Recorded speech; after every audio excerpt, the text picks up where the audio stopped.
Welcome to this screencast on Microsoft Dynamics AX 4.0. I'm Michael Forgaard Pontoppidan. The topic for this screencast is smart customizations.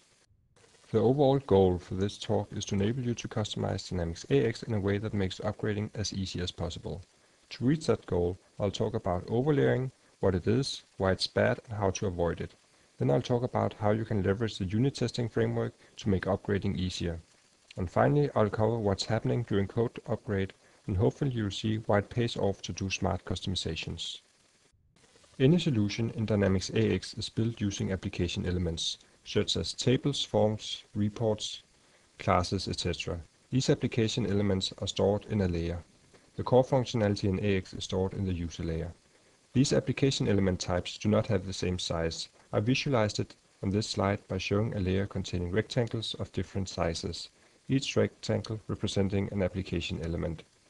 Comparatively speaking, forms and reports are big, tables, menus, and queries are medium, and fields, field groups, methods, etc. are small.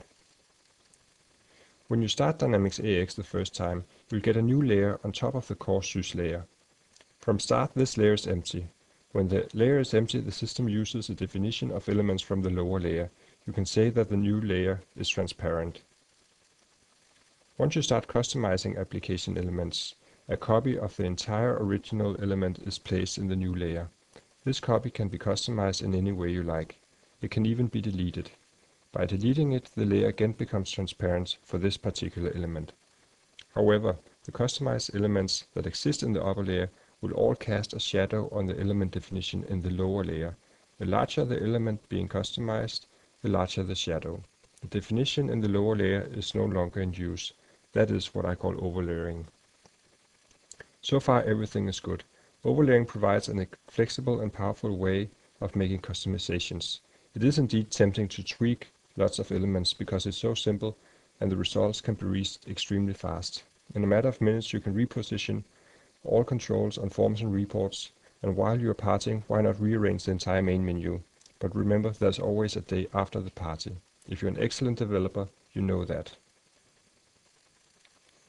The day after the party, you will be upgrading all the customizations to the next version. When the customer decides to upgrade to the next release of the core application, a new layer is literally replacing the former core application layer. Some elements in the new core layer are identical to the former version, whereas other elements have been changed, some even to beyond recognition. During upgrade, you will have to resolve all conflicts. The conflicts occur if you're overlaying an element that's being changed in the layer below. That's why an excellent developer will consider each customization carefully and strive at finding solutions with as little overlaying as possible. You should even push back on requirements if they trigger large portions of overlaying. It's important to include the customer in the discussions on cost of an expensive customization. Some requirements might be nice to haves, but require large portions of overlaying. The customer might decide to save the cost by not getting an implementation of the nice-to-have requirement. It's always better to have this discussion during the initial implementation of requirements than during an off-track, highly expensive code upgrade. Each conflict is waste. It requires work to be resolved, and it adds no value in itself. Our research indicates that an average upgrade costs as much as 30% of the original implementation time. This high number tells me there's room for improvements. To sum it up, you should avoid overlaying whenever possible. If you have the option, you should favor overlaying of small elements instead of larger elements.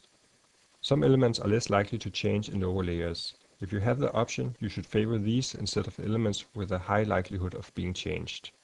And finally, creating new elements is not overlaying, as new elements will not cast a shadow on an existing element.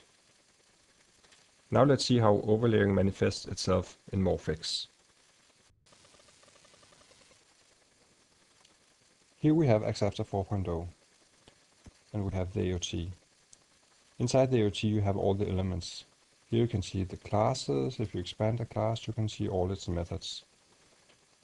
By default, we are not showing in which layer the definition of an element is in. You can enable this by going to Tools Options and go to the Development tab page and change the application object layer setting to show all layers. Now click apply, close the form, and you'll notice that we now have an extension on each element. Right now it says sys because all these elements exist in the sys layer. Right? When I open up one of these methods and make a change, let's just add a comment, close it. We can now see that it's being bolded and it says it's also in the user layer. So this element definition exists in both the sys and the user layer. I'm currently running in the user layer, which you can see by looking in the status bar. Now I just modified one method and you can see this single method is now overlayered. It also puts a mark on the class itself so you know that something on the class has been modified. That's very convenient when you're looking at the list of all the classes. You can delete the changes by saying delete, and now we removed the element definition in the user layer and it reverts back to the sys layer definition. So methods and classes, they're fairly small because each change in each method is stored on the method individually. Let's take a look at a form. Again, you can see the layer is added to the next to the form's name, but if you expand the form, you can see that that's not true for the methods. If I go into a method here and make a change and save it, the form itself is dirty, and when I save this, it takes a while because a copy of the entire version of the form is now moved into the user layer. Here we go. So now you can see the form itself is in the sys and the user layer, and all I did was change something in a method. Right? Let me just show you that again. If I delete the definition of the form, so it reverts back to the sys layer, then instead go to the design on the form, open the property sheet, and just change a simple property from no to yes. The form gets dirty, and when I save it, I get a copy of the entire form in the user layer. So I'm casting a very big shadow, I'm overlaying an entire form. Okay. The same goes for reports. Again, you can see the layer is shown next to the report itself, but it's not shown on methods or anywhere else beneath the report. So the trick is to take a look at the elements you're changing and see, whenever you make a change, how big a shadow it's casting on the lower elements. So how much are you actually overlaying? That's what you have to pay attention to. Let's get back to the slideshow. Now that we're experts on overlaying, let's talk about ways to avoid overlaying. I'll be discussing two techniques to avoid overlaying. The first technique uses IntelliMorph to customize forms and reports without overlaying them, but by changing field groups and extended data types that's used when the form is dynamically rendered. The second technique enables you to replace X++ code by substituting one class with a new class you create. IntelliMorph is the technology in Dynamics AX that builds the user interface. IntelliMorph is used when a form, report, web report, or menu is rendered. Besides the element definition of the form, report, or menu, a wide number of other inputs affect how the user interface will be presented. Whenever possible, you should change the inputs to IntelliMorph instead of overlaying the form, report, or menu. Extended data types in AX contains more than just a name and a basic type. They also contain rendering hints such as label and help text, number of decimals, and which thousand separator to use. Data fields are modeled using an extended data type, but the rendering hints can be overridden on each data field. Field groups are defined on a table and control which fields are displayed. The form and report elements contain references to field groups, not individual fields. This means you can add a field to a field group and have it show up everywhere the field group is rendered, without changing the form or report. Locale is the language setting on the current client. The user interface will show all text in the right locale and automatically adjust layout to make room for the texts. Authorization is used to ensure the user interface will only contain data and activities a user is authorized to see and use. Configuration is used to ensure the user interface will only contain data and activity the system has enabled. Preferences control the window theme, including fonts and colors, etc. And finally, regional settings are used to ensure that data is presented in the format the user understands. It's also possible to avoid overlaying of classes and their methods. Even though many methods are small, the number of methods being overlayered can become a problem. Class substitution offers a way to avoid overlaying of methods. The idea for class substitution comes from Barbara Liskov and is also known as Liskov's substitution principle. The idea is to ensure all instantiation of a class will instantiate a derived class of your choice. For our purpose, the substitution class is a newly created class and is not overlaying any other existing class. Consider this original class. It has a number of methods. One of them is a static construct, which calls a new method and returns the instance of an original class. This construct method is used throughout the application whenever an instance of the original class is required. The first step in substituting the class is to create a new class that extends the original class. Now we have a new class definition, but it's never instantiated. The second step is to overlay the original's construct method, so that instead of returning an instance of original, returns an instance of the substitute class. We achieve this by calling the construct method on the substitute class. We could have called the new method on the substitute class, but by calling the construct method, we enable downstream consumers to substitute our class with a third class. At this point, the original class will not be instantiated anymore, as we have hijacked its construct method. As the construct method only have one objective, which is to instantiate the class, the likelihood of this to change in the future is minimal. Now we can override the run method and provide a new implementation of run, or add code before and after calling run on the base class. As the run method on the original class contains business logic, the likelihood of this changing in a future release is high. Thus, this additional work of creating a new class and hijacking instantiation will pay off during upgrade. Let's see these two techniques in an example. So now let's implement a customization. The customization I want to implement is I want to capture some additional information for each employee. I want to capture each employee's favorite operating system. This is of course highly sensitive information. To model the operating system, I'll create a new base enum. I'll rename this. Let's just call it OS. Then I need to add some elements for each operating system. So what operating systems do I know? We have MS-DOS. We have Windows. Whoops, it was 3.1. We have, let me just create a few of these. We have Windows 95, Windows 98, we have Windows NT. I think we're getting there, getting close. Windows 2000, we had Windows XP, and we of course have Vista. I guess that's all the operating system I know. Isn't I missing one? Yeah, I guess there must be other. There is also Windows Millennium Edition, so I think it fits in here. So now we're set. We have our operating systems, right? Now I created a base enum. This is a new element, so it's not overlaying anything. It just has the postfix user here, so that's fine. Now let's open up the AOT in a new instance. Let's go and find the employee table. Here we go. I want to create a new field, and in Morphix that's very simple. You just drag in the type to the fields. The table gets dirty. I save it.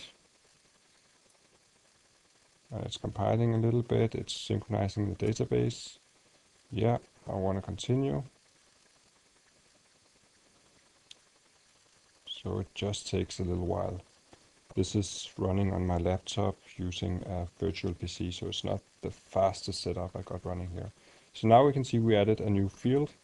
And just like before, the overlaying is lifted up on the parent node, in this example the table, so you can easily see it when you're browsing the AOT, right? So we have the new field. Let's call this, instead of OS, let's call it favorite OS. So it takes a little while to rename this because it again has to go to the database and alter the column. Now we're set, right? So of course I want this favorite operating system field to show up on forms and reports using showing employee information. To do this, I will use IntelliMorph to control the layout on the forms and reports. So I will drag the favorite operating system field into a field group. I'll drag it into the administration field group because it is so very important to capture this information. So I do this by dragging the favorite OS into this field group. Notice each field group has an extension depending on which layer it's from. So when I save here, I'm actually overlayering. This is the first time in this presentation that I'm overlaying anything. So now you can see it's saying sys and user. So now we're overlaying this field group. Let's bring up the main menu, go to employees, and see that it actually has added this on the administration tab page. We have it down here, right? If I create a new record, I can go over here and I can actually select all the elements. I didn't put in labels, so that's why we're just seeing elements. So that's beyond the scope of this presentation to talk about labels and localization. But we have the field and we can capture the information. So that's great. Okay. So since this is highly sensitive information we're capturing, we also need to clean up. Whenever an employee is deleted, we must make sure to remove this highly sensitive information. So Axapta already have code that can do this. So under Human Resource Periodic Cleanup, we have a wizard that can delete personal information on an employee. Let's try to run this. Now the wizard start up. I click next. Say yeah, that's fine. Say grace period 0 days. I want to delete information on all employees. And here I can select which fields to delete. If I go to the administration tab page, sorry, the administration field group, I would expect that the favorite OS would show up, but unfortunately it does not. So we have to modify this wizard to include the favorite OS. So this wizard is built using a form, so using a class that's called HRM delete employee. This is the class doing it. So we'll use class substitution, of course, to modify this class. So to do this, I will create a new class. I will rename this class. Let's just get some more real estate. Let's close this window. I will call this class HRM delete employee substitute. It should extend HRM delete employee. So now I have a new class extending the original class.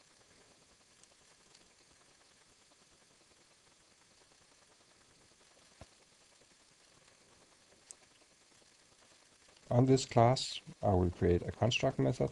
I'll do this by copying by creating a new method, mark everything, Control A, use the editor scripts, method, construct method, and it defaults the name. Here we are. We now have a construct method on our class, right? So if we look at the original class, it has an init data which go and fetches all the fields to be deleted. We can just drill in here and we can see a long list of all the fields in here. There are even some comments and what have you. Chances of this changing in a future version is very, very high, I would say. So I will not touch this at all. So instead I will overwrite this method on my derived class. So I will say right click, override method, init data, And I will also override init parm default, which is the method that puts check marks for what should be the default values in the wizard. It's also fairly long and likelihood of changing very big, so I will also override that method. Override method. Where is it? Init parm default. Here we go. So now we have overridden the two methods. We still haven't added anything in these methods because we're just calling the base class by calling super. So for you not to have to see me type all this in, I'll just grab the code. This was for init data. And for init parm, we have the code right here. Basically what I'm doing is that I'm adding a little bit to the data structures that they are building up. So let's save this. Now if we run the wizard, what do you expect happening? Let's close the compile form. Now when we run the wizard, we get, ta-da, exactly the same. That's because we still haven't substituted the original class. We just created a new class extending from it. So we need to substitute it. To do that, we have to figure out where this employee class is being instantiated. And it happens as being instantiated in the HRM delete class that has a construct method. So right here we have the instantiation of the class. So the HRM delete employee class is not implementing a construct method, which would have been nice, but it is only being instantiated this one place. So instead, we can go in and remove this instantiation to use our substitute construct. Here we go. Save it. And now when we run the wizard,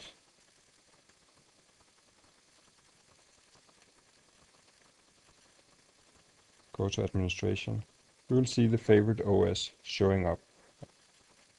And this happened without overlaying anything but this construct method on the class and by creating a new class. So to sum it up, we have modified the employee form by adding a field to the employee table and adding this field to the field group on the table. So we modified the form without actually overlaying the form itself. And we modified the wizard by including this highly sensitive information we are capturing by not overlaying any classes, but by creating a new class and using it by substituting it, and then changing the construct method. So our substitute class is being instantiated. Let's go back to the slide deck. This brings us to unit testing. It's beyond the scope of this presentation to cover unit testing in depth. There's another screencast available on channel 9 dedicated to unit testing. But I will provide a 10,000 feet overview, as unit testing also is desirable in our context. The purpose of a unit test is to detect regressions. A regression is when something that did work starts failing. The likelihood of this happening during code upgrade is big. First of all, because a lot of changes are happening during code upgrade. Secondly, because the original code was by nature implemented a while ago, and thus some scenarios or requirements might have been forgotten during the upgrade. A unit test is a piece of code that exercises feature code and asserts it behaves correctly. It's written by the developer and can be executed automatically and regularly, also after a code upgrade. If a customization is covered by unit test and the unit test runs successfully after a code upgrade, the confidence of a successful code upgrade is high. I'm not saying that unit tests can replace quality assurance activities. I'm saying it's an excellent supplement. In Dynamics AX 4.0, a unit test framework is integrated into Morphex. It enables concurrent development and thus scales to an entire solution. The framework can also record code coverage, which gives you an indication of how well a feature is being exercised. It's fully automated and can be started from the command line and produce results in XML in the database, text files, etc. It supports repeatability by providing different isolation levels, so unit tests will yield the same results when run several times, even when it uses a database. Finally, the tight integration Morphix enables test-driven development, which is a school of thinking where unit tests are implemented before the feature code.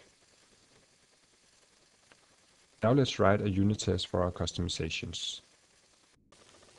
So we're back in AX. We want to write a unit test case for the highly sensitive information capturing we've implemented and how we clean it up. To do this, we create a new class. Let's call it HRM delete employee substitute test. It extends sys test case. Here we go. On this class, we create a new method that contains a test logic. I've cheated a little bit because I've pre-created this. So let's just grab it from here and let's paste it in. So basically all this does is it clean up the data. We insert an employee which has a favorite OS, which of course is Vista these days. We ensure that the employee exists and that he has the right OS. Then we run the wizard. We get the employee again and make sure he's being scrubbed for the data. Right. So the implementation here is not that interesting. Oh, I think I'm missing a closing bracket here.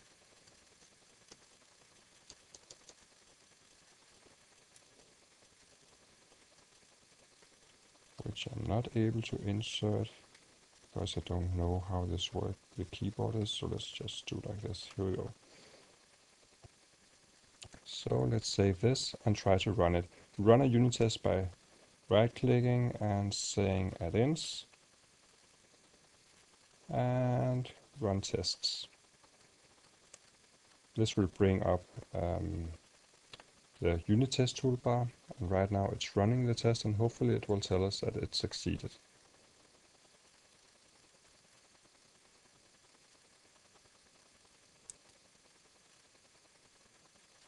Here we go. 1 ran, 0 failed. We can click details to get more information. It passed. I have not enabled code coverage, so we do not have that data, and we have some information about when it ran. We also have some environmental settings and so on. You can learn more about that in the other Channel 9 screencast. So now we have a unit test of our change, of our customization. Let's get back to the slide deck. So far so good. Now let's talk about code upgrade. During an upgrade, you're prompted to create an upgrade project. The project is auto-generated and it will contain all conflicting elements you have to resolve. The algorithm is quite straightforward. For each element in the current layer, it's checked if it has been modified in the lower layer. If not, then it's ignored. If it has been changed, it's checked to see if it has been modified in the current layer. Again, if not, then it's ignored. If it has been changed, the changes are compared. If the changes are identical, the overlaying version is deleted as it doesn't add anything anyway. If the changes are not identical, a conflict has been detected, and the element is added to the upgrade project for you to resolve it. In other words, a conflict occurs when both you and Microsoft have modified the same element. The trick is to avoid conflicts by using the techniques outlined in this presentation. Now let's upgrade the solution we built previously using smart customizations. Now I have a setup here where I've installed Axapta 4.0 Service Pack 1 on top of the solution we just created. So I've been working a bit while not recording, so I've completed most of the checklists. All I miss is to create the upgrade project and resolve any code conflicts we might have. So I click this in the checkup list, upgrade checklist, and it will create a small dialog telling me what it's about to do. It will create a project, blah, blah, blah, and it will delete all obsolete changes if it detects any. I click OK, and it will analyze all the customizations we had. We only had a few small ones. We had some changes to the table, and we had one change to a class. So it went extremely fast. And we can see it didn't detect any conflicts, which is extremely good because it basically means there's no conflicts to resolve. So far, so good. Well, even though this is great, I can try to run my unit test to see if everything is still working as I expect it to. To do this, again, I go to the AOT, find the test class, it's called HRM, delete employee substitute test, and I click add ins and run test. And it succeeded. So we had no conflicts and our unit tests are still running. This is very good, and we achieved this by avoiding overlaying, which is the whole purpose of this presentation, to show you how you can do this. This is more or less what I had in this screencast. Let's just get back to the slide deck. I think there's one more slide. Thank you for tuning in.